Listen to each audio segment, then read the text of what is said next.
វីដេអូថ្ងៃនេះពិសេសណាស់បងប្អូនចែកម្លែកទុកមើលមួយយើងមកអាប់ដេតរូបមន្តធ្វើកាទៀវទឹកស៊ុបមួយឆ្នាំនេះគឺធ្វើសម្រាប់ trend បុគ្គលិកឲ្យគាត់យល់ច្បាស់ពីរបៀបធ្វើទឹកស៊ុបនិងស្រុះកាទៀវក៏ថតទុកឲ្យបងប្អូនទាំងគ្នាមើលទៅកុំឲ្យខានទឹកដែលយើងស្រោះឆ្អឹងស៊ុបហ្នឹងដាំវាពុះហើយដាក់ស្រាចិន1ការ៉ូខ្ញីម្ដុំធំងាស់វា2នាទីហើយចាំដាក់ឆ្អឹងចូលបើសិនជាប្រើគ្រឿងក្នុងជ្រូកយើងស្រោះចូលគ្នាទាំងអស់មករយៈពេល3ទៅ5នាទីឆ្អឹងដែលយើងស្រោះហ្នឹងយើងលៃមើលបរិមាណល្មមដែលទឹកហ្នឹងវាក្តៅណាបងប្អូនសម្រាប់បងប្អូននៅតាមបណ្ដាខេត្តផ្សេងៗចង់កំងគ្រឿងខុនអាចធ្វើការកំងបានយើងមានផ្ញើជូន25ខេត្តកាពីសួរសាច់បកងនេះគ្រឿងញ៉ាំថ្មីបងប្អូនអាចធ្វើការកំងសាកញ៉ាំបានឆ្ងាញ់គ្រឿងញ៉ាំភ្ញៀវភាគច្រើនគាត់ជាប់ចិត្តជាមួយនឹងកាពិសួរនឹងជាងគេទុយហេះទឹកប្រឡាក់សាច់ទឹកប្រហុកទឹកកាពិហ្នឹងគឺសិតតាភ្ញៀវកំងចង់ស្មើគ្នានឹងបងប្អូនចង់បានគ្រឿងមួយណាឬមួយក៏ចង់បានជាឈុតអីឆាតចូលពេកទៅមកមើលទឹកស៊ុបរបស់យើងវិញឆ្អឹងដាក់នឹងពេញឆ្នាំងអញ្ចឹងខ្ញុំស្រោះរយៈពេល5នាទីបន្ទាប់ពីយើងស្រោះវាហើយយកវាមកលាងទឹកម្ដងទៀតអាចថាយើងលាងវាពីទឹកអីទៅដើម្បីវាអស់ឈាមធ្វើអញ្ចឹងទឹកស៊ុបរបស់យើងថ្លារងស្អាតមែនតែនបន្តមកទៀតយើងក៏ចាប់ផ្ដើមមកអាំងគ្រឿងសម្រាប់គ្រឿងនេះបងប្អូនអាចអាំងចេះគឺរឹតតែល្អប៉ុន្តែបើសិនជាយកមានពេលអាំងទេអាចយកវាទៅលីងក៏បានដែរប៉ុន្តែលីងហ្នឹងតតែលីងឲ្យវាឈ្ងុយណាបងប្អូនសម្រាប់បរិមាណគ្រឿងផ្សំលម្អិតខ្ញុំសរសេរជូនបងប្អូនទាំងអស់គ្នាគ្រឿងដែលយើងយកមកអាំងមានខ្ទឹមបារាំងយូហឺខ្ទឹមសគល់ជីមិនស៊ុយដោយសារតែនៅខ្ញុំនេះអត់មានដើមសាឡារីបើសិនជាបងប្អូនមានសាឡារីយកមកដាក់ទៅវាឈ្ងុយជាងនិយាយពីរឿងថាធ្វើកាទៀវហ្នឹងវាស្រួលធ្វើទេប៉ុន្តែយើងបរៀនគេហើយជួនកាលគេធ្វើទៅវាអត់ដូចចិត្ត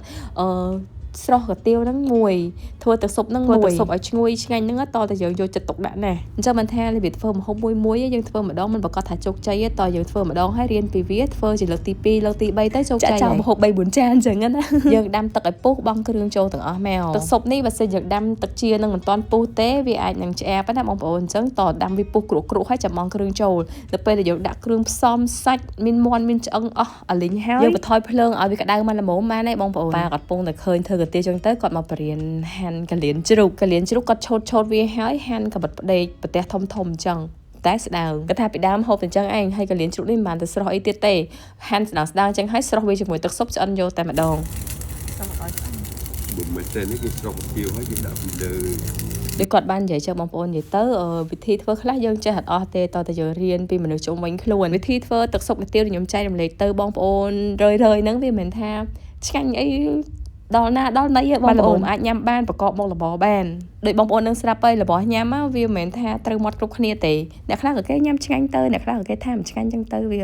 មិន10ឆ្ងាញ់ទាំង10ទឹកស៊ុបរបស់យើងពុះដាក់ភ្លើងរឹមហឹមប៉ុណ្ណឹងណាបងប្អូនឲ្យវាពុះរយៈពេល40នាទីអាចលក់បានហើយទឹកស៊ុបរបស់យើងលើនេះឈ្ងុយហើយជាតិជាងលើមុនដោយសារតែយើងបានអាំងគ្រឿងឲ្យវាឈ្ងុយដល់គ្រឿងផ្សំយើងបន្ថែមលើសមុនតិចតួចឲ្យវានឹងដិតបន្តិចកាទៀវរបស់យើងរៀងសាបដាក់ចូលជាមួយទឹកស៊ុបទៅវាបឺតចូលវាចេញជាតិមកសមល្មមបាក់សៀកនេះទិញស្រាប់ទេបងប្អូនអត់ញ៉ៃច្រើនយើងរើសយកកន្លែងម៉ួយណាដែលឆ្ងាញ់មកហើយ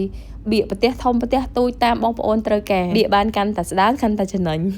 ធ្វើទឹកស៊ុបមួយឆ្នាំហ្នឹងញ៉ាំ2ពេលបងប្អូនព្រោះអត់តាន់បានបើកលក់ទេអាថ្ងៃហ្នឹងទឹមតាបើកលក់បានចូលចង់10ថ្ងៃនេះឯងអញ្ចឹងបងប្អូនចង់ញ៉ាំកាទៀវតុបខុននេះអាចមកចូលសាកបានណាអាហារពេលព្រឹកពិសេសហ្នឹងគឺកាទៀវហើយនឹងបាយមាន់ដុតមក6:20នាទីឲ្យបើកតូបហើយបងប្អូនជិះកាត់ចូលមកចង់កំងកាទៀវសាច់គោសាច់ជ្រូកគ្រឿងក្នុងជ្រូកបាក់សៀអីអូយបានមកកាផ្លែចំណុចសំខាន់មួយទៀតគឺសរសៃកាទៀវហ្នឹងហ្មងបងប្អូនត្រូវដាំទឹកឲ្យក្តៅពុះក្រុកបានស្រស់កាទៀវទៅតុនល្អវាផ្គូផ្សំជាមួយនឹងសរសៃកាទៀវឆ្ងាញ់ដែរបើសិនជាទឹកស៊ុបយើងឆ្ងាញ់ហើយសរសៃកាទៀវមិនឆ្ងាញ់ក៏វាទៅលើដែរបងប្អូនគ្រឿងផ្សំតិចចាប់ទាំងឯងដែរវាជួយផ្សំឲ្យកាទៀវរបស់យើងញ៉ាំទៅត្រូវមាត់ឆ្ងាញ់នេះបងប្អូនអើយកលៀនជ្រូកស្រស់ទៅមកភ្លោកចឹងទៅដាក់លើកាទៀវយកទៅថាឡើងតំណងឃើញហើយហៀទៅមាត់ក្លៀនបដ ாய் ថ្ងៃហ្នឹងធ្វើកាទៀវមួយឆ្នាំហ្នឹងហើយញ៉ាំទៅមានកម្លាំងមកអង្គុយរៀបជំនួយដែលបងប្អូនបានផ្ញើមក